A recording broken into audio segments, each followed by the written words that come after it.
Today in the Great Lakes kitchen, we're making something just a little different. I spent my whole life eating beef stew, and one day it occurred to me that I'd never had or even really heard of pork stew. So I started messing around and I ended up with the most savory, hearty, delicious pork stew recipe that is practically guaranteed to make your belly happy on a cold day. For this, we're using pork shoulder, perhaps the most versatile of all the pork cuts. You've seen it used for sausage, carnitas, country-style ribs, meatballs, pulled pork, and as of today, a rich and amazing pot of stew. So let's get into it.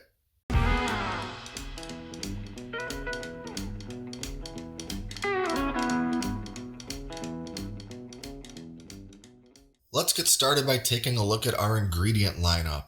On its surface, this pork stew may look like a simple affair, but there's a lot going on, giving this dish a depth of rich and amazing flavors. First, we of course have our pork. This is a 2.5 pound hunk of pork shoulder, also called pork butt. Then some thick cut bacon, 4 strips. Next, some beef stock, white mushrooms, carrots, parsley, some olive oil, all-purpose flour, a little fresh rosemary and thyme, some celery and potatoes, tomato paste, Worcestershire sauce, red wine, yellow onion, garlic, kosher salt, black pepper, garlic powder, onion powder, smoked paprika, and a couple bay leaves. I'll start by cutting up my meat. First, chop the bacon up into small, bite-sized pieces, and then the pork shoulder. I'll cube this whole thing up, and what I'm going for is chunks that are somewhere between a 1/2 inch and 3/4 of an inch. Now I'll season the pork generously with kosher salt and black pepper, making sure to get every piece. And then it's all getting a light coating of flour. A 1/2 cup of flour is just about perfect to coat this amount of meat. And once it's all evenly coated, we're moving over to the stove. First, I'll fry up the bacon pieces over medium heat. I'm using an Enamel Dutch oven for this, but a heavy bottomed stock pot would work fine too.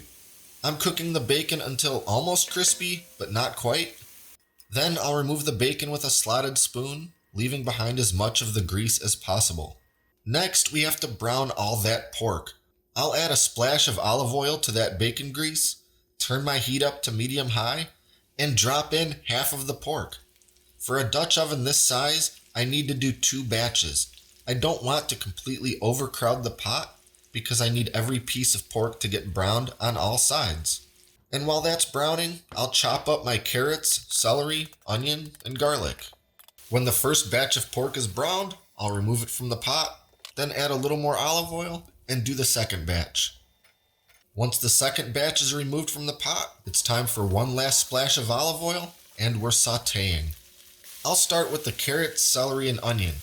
I want to cook them down until the onions begin to turn translucent but not quite brown, and at that point I'll add the garlic and mushrooms and cook another 2 minutes.